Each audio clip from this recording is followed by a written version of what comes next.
Welcome back. I am Tyler here with my brother Ryan. And today we are breaking down the Los Angeles Chargers 3-round mock draft and the players that we selected for them. But before we do that, be sure to like, subscribe, and also ring the bell to get notified whenever we create new content. Ryan and I, we are doing 3-round, 7-round mock drafts for all 32 teams leading up to the 2024 NFL Draft. Also, every Monday, we are doing an individual mock draft. Then we're rotating each week on when we do one. So be sure to ring the bell to get notified when those come out. Also, if this is your first time here, as I mentioned, for this 3-round mock draft series, we're doing a video on all 32 teams. So we just need 15 to 16 new subscribers to help reach our goal of 3,000 subs by the end of the Super Bowl. So be sure to subscribe, as it's the easiest way to help out growing our channel, and we greatly appreciate it. Ryan, let's pull up the slide here quickly just to orient you. And so obviously the name in blue, that is who the Chargers selected. But we did include a couple picks before and after just to provide a little bit of context on who else was taken. Then we also did include some other potential options that we feel. Some potential options were not shown on the screen. So Ryan and I, we went back and forth here to see with the new head coach of the Los Angeles Chargers, Jim Harbaugh, would they potentially trade Justin Herbert, get some more draft picks, and draft J.J. McCarthy here in the 5th spot? We ended up not doing that. And obviously, I'm joking. We never even had that conversation. But we did talk about... They would be fired immediately. Yeah, it's like, hey, Jim, welcome. We're going to draft J.J. McCarthy. You're fired. Yeah. You're fired. But there was, in all seriousness, we did have serious debate on if this was a trade back spot here. And you can't see it here, but obviously Jaden Daniels went 3rd overall to New England. First couple picks before that were obviously then Caleb Williams, Drake May. There were no quarterbacks available, and there was some serious debate on if we would trade up, but also who would trade up. And that's what we were trying to figure out. Also, I want to clarify, not that the Chargers would trade up for a quarterback, but if they would trade back for a team looking to trade up for a quarterback. Sorry. Yeah. The whole thing was about the Chargers trading back and who would trade out for this spot for the Chargers to get more draft picks. Yeah. And we couldn't come to a solid agreement just yet, just because when I look at Malik Neighbors, Joe Alt, Roma Dunze, Olufushanu, even then some of the defensive guys, it's like these teams in the top 13, I think that they're probably going to be very content as of right now, how I see it, unless if there's somebody that we just love. We're going to go and get Malik Neighbors. Like that's our guy. We're going to jump the Giants and we're going to go get Malik Neighbors so the Giants can't have him. So unless if the Chargers want him. And then once we decided that they weren't going to trade back, then it was going to be Brock Bowers or Malik Neighbors. I can see a lot of those options. The Chargers, I think, really have the world here. I think they're going to get a phenomenal player no matter what. And even then, too, they get a lot more draft capital as well if they trade back, especially then, too, if Jaden Daniels falls a little bit. A team like the Falcons, I think, could trade up. I've been talking a lot overall about this. What do you think the Chargers are going to do here with their first overall pick? I think it should be Brock Bowers. Him as a receiver is probably a first-round pick in this draft class anyways. And this is a loaded wide receiver class. And then I think if Brock Bowers' running ability or run blocking ability had anything to do with it, I would put his run blocking ability as a first-round pick also. He's as complete of a tight end as I think we've seen come into the draft just about ever. I know Kyle Pitts went 4th overall. He's a freak athlete, and he is very great at what he is. Brock Bowers is a better prospect than Kyle Pitts was. Yeah. And also, I think you throw in the fact Brock Bowers, California boy, I think it's just a match made in heaven here. And I think that both parties involved would be extremely happy with this pick. So, yeah, I just really don't think they can go wrong here, even then if they trade back and then even back far enough to where then a lot of the top offensive players are off the board, but they had to go defensive. I think even the defensive players I really like. So I don't think there's a wrong pick here, unless if they draft J.J. McCarthy 5th overall. Then that is a wrong pick. So let's move on, though, now to the second pick. And so they do end up taking Devondre Sweat here. One of the things I would say, Jim Harbaugh, he's taken over a defense that actually has a lot of good talent on the team. But if there was an area that they needed to improve in, it was the defensive interior. I think you get a guy like Devondre Sweat here, then you pair him up with Joey Bosa, and then you still have Khalil Mack also as well. I think he helps bring a little bit more beefiness and run stuffing ability on this defensive side of the ball. So I like this pick. What are some other routes here you think that the Chargers could go? Yeah, to touch on T'Vondre Sweat, he actually, I think he's 6'3", 330, 335, big, really big nose tackle, but actually has some pass rushing upside, and can kind of chase down some quarterbacks here and be effective in the passing game as well. With the 37th pick, I could also see them going with a cornerback here. There is Caleb King, Kamari Lassiter went kind of sandwiching this picks, but then also Tyler Guyton, a tackle here if they wanted to get another guy to kind of put in rotation. He did almost exclusively play right tackle at Oklahoma, so definitely leaning that side, which I think would be fine considering the fact you have Rashawn Slater already at left tackle. You're not really super concerned about trying to fill in that hole there. But then also a few other defensive tackles, Byron Murphy, Chris Jenkins.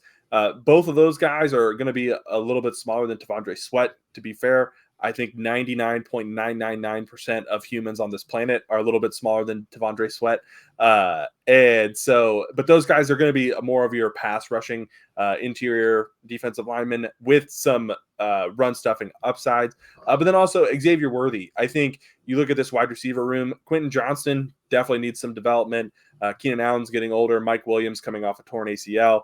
Austin Eckler, I know he's a running back, but still he's getting up there in age. And is he a free agent? I'll double check. He might be. If not, he's quickly approaching 30. He's been in the league for a long time. So Pretty sure he is actually.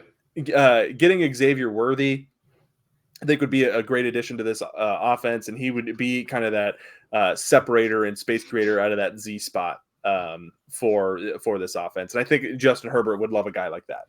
Yeah. So like with this pick, as Ryan mentioned here, we focus more on the run stuffing ability side and getting that big nose tackle. If they want to go opposite of that and focus on the pass rush, Byron Murphy, Chris Jenkins, I think is going to be the guy. So let's move on though now to their final pick in the 3-round mock draft. And yes, Austin Eckler is a free agent. Come to find out, also Joshua Kelly is. So the only running back that they have now on contract is Isaiah Spiller, the running back that they drafted in the 4th round in 2022. So I think taking Trey Benson here, I think is a phenomenal pick. I think he is one of the better all-around backs and one of the best running backs in this class overall. So I think he's going to be coming into a really good situation as well. I think also for fantasy, if just quickly touch on that, Austin Eckler was one of the best running backs in fantasy because of how many catches that he got. I think Trey Benson could have a similar type of production. He can catch the ball out of the backfield well, but he can also run in between the tackles. He had a phenomenal year at Florida State. So I think here this is going to be the running back position just because of Eckler is getting up there in age. They couldn't come to an agreement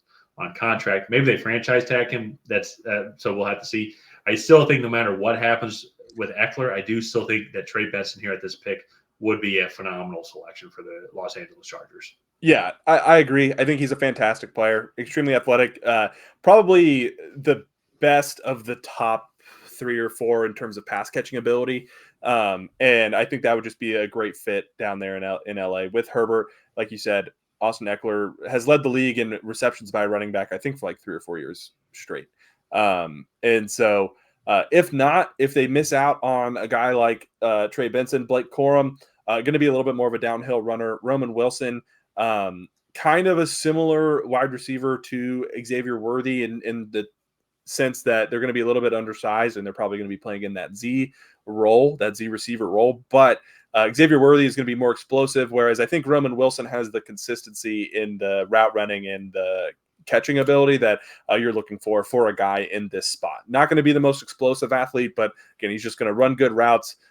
He's going to catch footballs consistently, see ball, get ball, good football player. Mekhi Wingo is going to be an even smaller version of some of the potential options we mentioned on the last pick, but he might be a slightly better pass rusher than some of the other guys there, being at only like 285, 290. So it's really interesting kind of looking at what LA can do, because I think when you look at this roster, they have a lot of top end talent. And I think they just need to round out this roster as a whole and just bring in more solid football players. They are in a little bit of cap hell this year with about negative 30 million in cap space. So I think for me, clearing up that cap space, bringing in some solid free agents, and then going out, getting your safety blanket in Brock Bowers at the 5th pick, then making sure that teams won't be able to run the ball against you at 37 with T'Vondre Sweat. And then at the very least, getting a part-time contributor in Trey Benson, depending on whether Austin Eckler comes back or not. But I do think Trey Benson would be a guy that could come in and contribute right away if he's needed. So all in all, I think this is a fantastic draft by the Chargers. Tyler, kind of what are your final thoughts on this 3-round mock here? Yeah, I think a lot of things. The Chargers, they have that star power. I mean, they have your franchise quarterback. They have the franchise edge rusher. They have one of the better linebackers in the league. I think even too than with Asante Samuel Jr. and Derwin James. They have one of the better, I would say, secondaries, or had the potential. They have the secondary superstar power capabilities back there. But they just, I don't think have found the person to put all the pieces together. I think moving on from Brandon Staley was a good thing. I do think Jim Harbaugh can come in and, I don't think he can be any worse.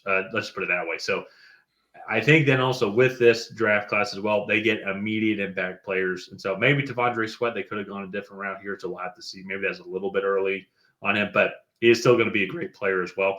I think maybe there, if they wanted to go full skill position player, maybe go with the receiver position, maybe go with another Texas player, as you mentioned, Xavier Worthy, to help build that depth on the receiver side as well. So in general, though, I thought they got 3 players that they can immediately come in and provide a serious impact for the team, because I really think that they're right there. They had to deal with injury issues and also coaching issues as well. So in general, I think it was a good 3-round mock draft so far. Yeah. So let's go ahead and wrap up this video here. If you guys have not already, please go ahead and like and subscribe. Leave a comment down below on what you thought of this Chargers 3-round mock. Did you love it? Did you hate it? What would you do differently? Other than that, we will see you guys next time.